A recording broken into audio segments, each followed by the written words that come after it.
Gracias, presidente. En nombre del Grupo Parlamentario de Acción Nacional, el día de hoy presentamos una iniciativa para reformar la Constitución en materia de desaparición forzada de personas. La desaparición forzada de personas es un flagelo que vulnera los principios fundamentales de los derechos humanos, pues destroza la dignidad de la víctima, pone en riesgo su integridad física, psicológica e incluso su vida misma. Mina la cohesión social, destruye por completo los entornos de seguridad personal, jurídico, familiar y públicos y niega la personalidad jurídica de la persona. Es una de las violaciones a los derechos humanos más graves que existen. Nuestro país ha firmado diversos tratados internacionales que penan la desaparición forzada de personas. La Convención Interamericana sobre Desaparición Forzada de Personas, la Convención Internacional para la Protección de todas las personas contra las desapariciones forzadas y el Estatuto de Roma. Desde los años 70, la desaparición forzada de personas ha sido un delito que se ha repetido en nuestro país. Casos emblemáticos son, por supuesto, el de Rosendo Radilla Pacheco contra México, desaparecido en el estado de Guerrero por elementos del ejército mexicano en 1974 y que ha meritado una condena internacional al Estado mexicano.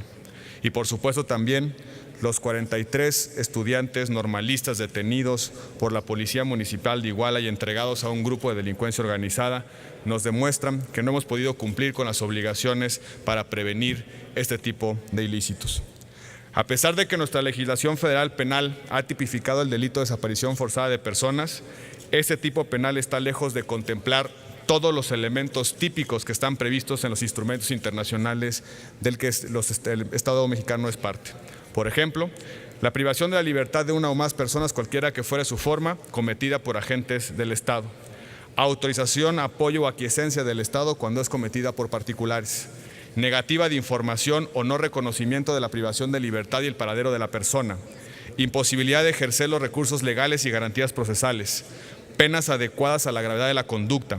Consideración como delito continuado o permanente mientras no se localice a la persona. Posibilidad de establecer atenuantes para aquellos que colaboren al esclarecimiento de la desaparición. No aplicabilidad de la prescripción o, en su caso, igualarla al del delito con mayor término en la legislación nacional y no admisión del eximiente de obediencia debida. Esos son los elementos que los tratados internacionales prevén para este delito que quedan pendientes en la legislación nacional. Solo 22 entidades federativas han tipificado el delito de desaparición forzada de las personas, de las cuales 20 lo han hecho en sus respectivos códigos penales y 2 han emitido leyes específicas para prevenir y castigar este ilícito. Asimismo, por ejemplo, el Estado de Coahuila emitió una ley para la declaración de ausencia por desaparición de personas que, si bien no aplica solamente para las víctimas de desaparición forzada, sí coadyuva en buena medida a fortalecer el marco legal en apoyo a estas personas. Lo anterior implica que 10 entidades federativas aún no han tipificado este delito: Baja California Sur, Estado de México, Morelos, Querétaro, Quintana Roo, Tabasco, Tamaulipas, Tlaxcala, Veracruz y Yucatán, en los que habitan más de 40 millones de personas y muchos de los cuales viven todos los días altos índices delincuenciales y la debilidad institucional para poder atender estos fenómenos.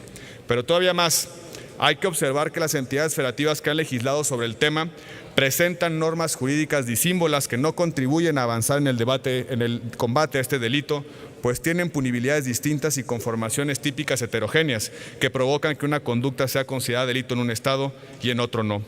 Esta dispersión normativa se evitaría estableciendo la concurrencia de facultades en la materia. Asimismo, el artículo 19, segundo párrafo de nuestra Constitución, no establece la desaparición forzada como un delito que merece pena privativa oficiosa, es decir, no se prevé dentro del catálogo de los delitos que ameritan la privación preventiva.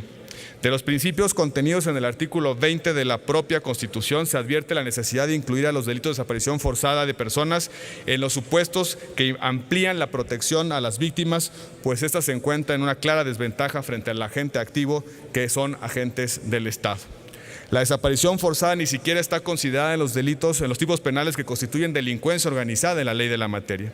Por todo lo anterior, esta iniciativa propone establecer la concurrencia de facultades en materia de desaparición forzada, otorgar al Congreso de la Unión la facultad para expedir una ley general que establezca los tipos penales y sus sanciones, con lo cual los estados no podrán legislar sobre tipos penales y evitaremos esta dispersión normativa que evita el combate eficaz a este flagelo.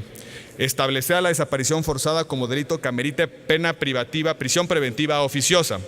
otorgar a los mismos derechos a las víctimas de desaparición forzada que a los de la delincuencia organizada en materia de protección de su identidad, armonizar la denominación que usa el artículo 29 con la terminología que se introduce a la Constitución. Ese es el contenido de esta iniciativa, señor presidente, que pedimos se turne a las comisiones correspondientes para que pronto cuente con un dictamen que le dé a nuestro país un instrumento normativo eficaz para combatir este flagelo y poder evitar que casos como el de Ayotzinapa vuelvan a repetirse en nuestro país. Por su atención, muchísimas gracias.